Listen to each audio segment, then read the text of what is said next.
Goeiedag almal van julle, dis donderdag die 18de en dis 'n groot geleentheid vir my om in jou lewe inspraak te hê. Die woord is lewe. Wanneer 'n mens spreek, is dit lewe of dood. Ek spreek lewe binne in jou. Ons leer by hierdie Bybel en ek gaan vir jou vandag ietsie leer uit Markus 10 uit. Markus 10 is daar 'n blinde ou. Daar was 'n blinde ou en daar was Jesus. En baie interessant wat het gebeur tussen hierdie twee. Blinde ou kon nie sien nie. Julle weet dit, hy het gehoor dat Jesus kom verby. En dan doen hy iets. En dit het my nogal baie laat dink, wat moet ons maak as ek en jy 'n behoefte het? Nou kom ons kykie. En hulle het in Jerigo ingekom, en toe hy en sy disippels sien dis 'n aansienlike skare uit Jerigo ingaan het 'n blinde man, Bartimeus, die seun van Timeus, langs die pad gesit en bedel. Wat 'n tragiese figuur. Hy het nie oë nie, hy kan nie sien nie, hy het seker oë gehad, maar hy was blind. Daar sit hy maar en bledel, maak sy oë, help my, R10, R5, kan jy self in elke dag vir jou lewe. Jy mis 'n lewe want jy kan niks sien nie. En dan, toe hy hoor dat het Jesus die Nasareëner was, begin hy om uit te roep: Seun van Dawid, Jesus, wees my barmhartig.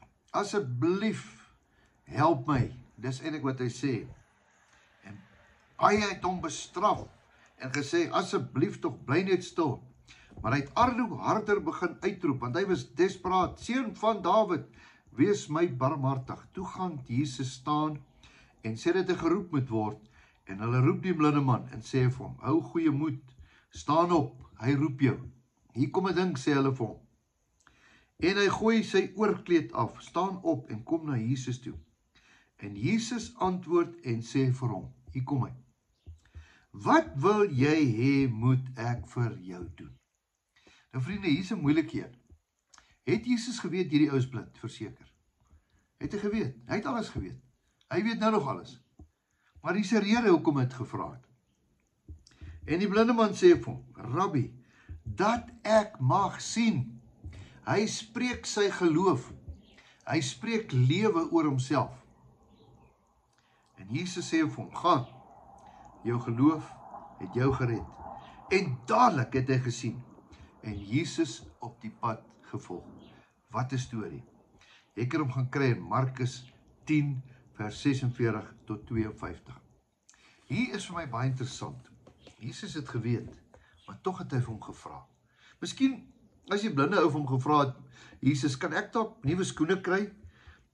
Kan ek dalk miskien kos kry? Kan ek dalk miskien dit? Miskien sou Jesus dit vir hom gegee het. Maar jy sien, Jesus wil hê dat jy met jou begeerte in jou hart moet jy vir hom spreek. Vanoggend het ek ontbyt geëet saam met 'n goeie vriend. En ek het nog gepraat en ek het vir hom gesê, Jesus wil hê dat jy jou begeertes aan hom bekend maak. Ek bedoel, ek is 'n pa. As my seun nou 'n rooi fiets vir my vra, gaan ek nou vir hom 'n blou ene koop of 'n groen ene, Aspris? Nee, ek gaan 'n rooi ene soek. Hoekom? Want ek wil hom gelukkig maak. Want ek het hom lief. Ek wil sy oë sien. As hy daar kom en sê, pa, 'n rooi fiets, net soos ek gevra het.